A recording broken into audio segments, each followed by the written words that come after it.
Hey Automobiles, today we are here to discuss about the Hyundai Xcent. This is a long-term ownership review of the Hyundai Xcent, and I'll tell you all about how it is to own a Hyundai Xcent and what are the goods and the bads associated with it. As you know, the Hyundai Xcent was launched about a couple of years ago, about 4 years ago, precisely in India. And the Xcent came as Hyundai's first sub-4 meter sedan, compact sedan. And ever since then, although the Xcent has not quite been the highest seller in this segment, but you could say that it's done decently well for its brand. So I've owned a Hyundai Xcent for about two and a half years now, and I can tell you a fair bit about how the car drives and how the car is like in real life, and what problems you can expect when you own one. So bear in mind, this is for the first generation model of the Hyundai Xcent and not the newest one. But then overall it would be the same car because the new one is just a facelift. So the car rides really well, it handles really well, and the power delivery is also quite linear, although after 2000 RPM you'll notice that the car picks up speed. The car rides well at low speeds and high speeds both. I observed that it's quite cushioned. It's not very softly sprung, it's also not very hard sprung. It is on neutral side, but then that means that the car rides really well on the bad roads. The car rides really well and handles really well as well. But the only problem is with the steering.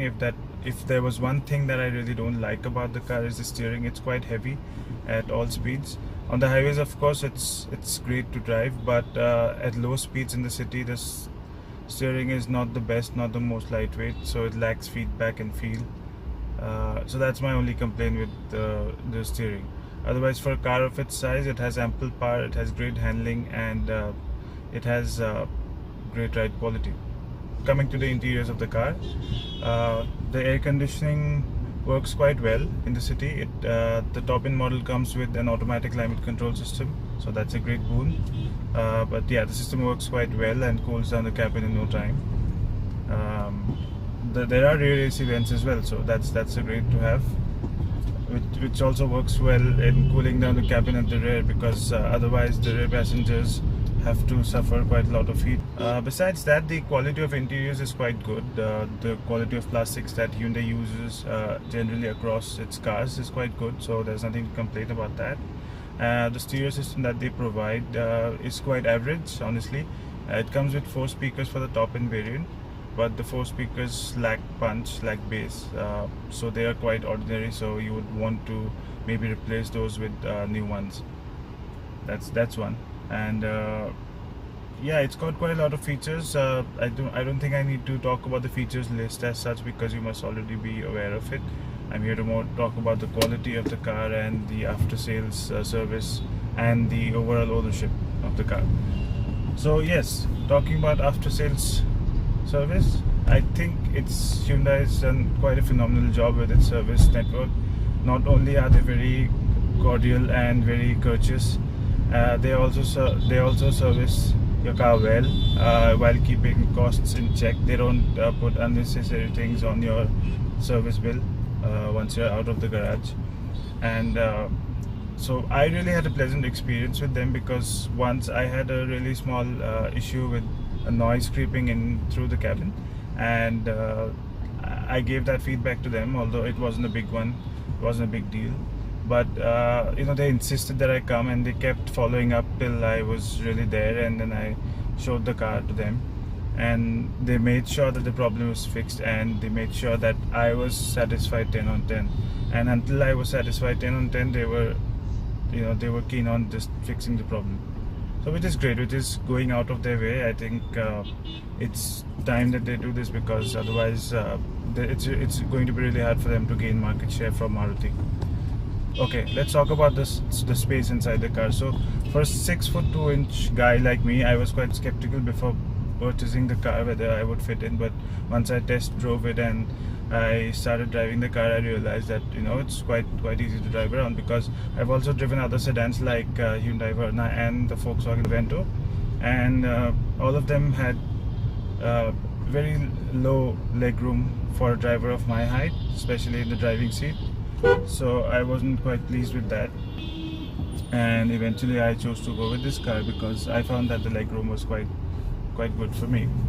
And as far as headroom goes, as you can see, I'm 6 feet tall, and then there's still at least 6 inches to 7 inches of headroom left, which is a big relief, because yeah, it gives you that feeling of spaciousness.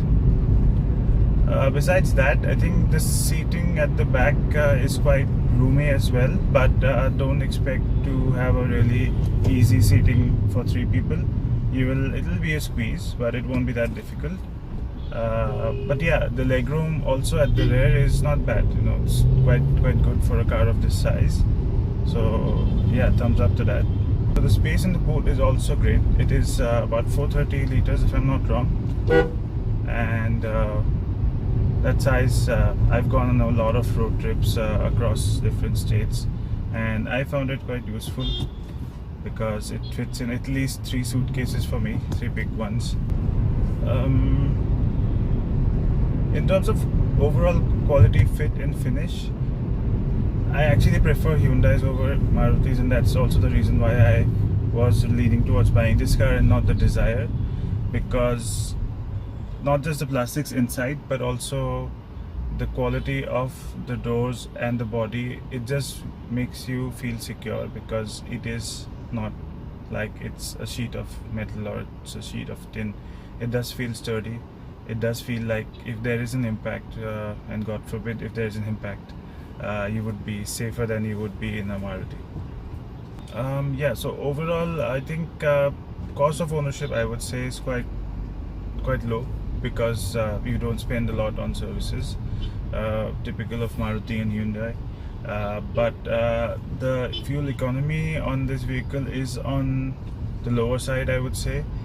In a city like Bangalore, where traffic is high, but in the city with the air conditioning on, I just get about 11 kilometers per liter, which is okay, because there are cars which deliver more than that. Bigger cars like the Honda City that my colleagues own, they get about 13 kilometers per liter or so. So I would say that for a small car like this, a mileage bump would have been helpful. Maybe the newest generation Hyundai Xcent has better mileage. I'm not sure about that, but I'm guessing they would have improved on the mileage aspect of it. So in a nutshell, if you were to ask me the top things that I like and I dislike in the car, then the top things to like would definitely be the overall ride of the car. It's really good for city drive and highway drive as well. Even at high speeds, you don't feel a lot of bumps on the highway. And if I have to talk about the stability of the car on the highway, that's great as well. Another thing that I really like about the car is the power delivery. For a small car like this, I think it's acceptable, and at certain times it's actually good. Certain rev bands, it's actually good, so you could buy the car for that. Another thing that I really like the car for is the list of features. It's phenomenal. For a car that was launched 3 years ago, it still is hands down a very highly featured car, because it's got everything from start stop button to an automatic lamp control to keyless entry and the likes. Things that I don't really like, or I'm not too pleased with, is first of all the steering feel and feedback at low speeds. It's quite dull and feels quite heavy at low speeds in the city, and it makes parking really difficult sometimes. But yeah, you can live with it. It's not really that big of a deal. The other thing that I don't quite like is the fuel economy. It's not really light on your pocket, so you'll also have to live with that if you choose to buy this car. If you buy a Desire or something like that, you may get about 2-3 kilometers more per liter. Yeah, and besides that, I think there's not really much to not like about the car. It looks great. I think the new one doesn't look as great as the old one did. The air conditioning works well, handles well, rides well. As long as you can live with the steering wheel at low speeds, I think it's a good car to buy. So just to give you a view of the car, how it looks like from the outside. There you go, that's the full view. Moving on to the rear side of the car. Let us show you a nice little party trick from the car, that is the remote boot opening using the remote control. And there you go. So as you all are aware, the SX model also gets remote boot opening via the remote. That's the boot. As you can see, it's quite sizable. I've also managed to fit in a subwoofer in there. Now moving on to the rear seat bench. We'll try to get in and see how much space we have in here. Now for a 6'2" guy like me, I just have enough room left at the front, and as you can see that the seat bench is wide but not wide enough to accommodate 3 people, but you do have the option of the armrest. So those are the two lights. You get two of those reading lights. That's the front of the car, that's the dashboard of the car, the typical controls.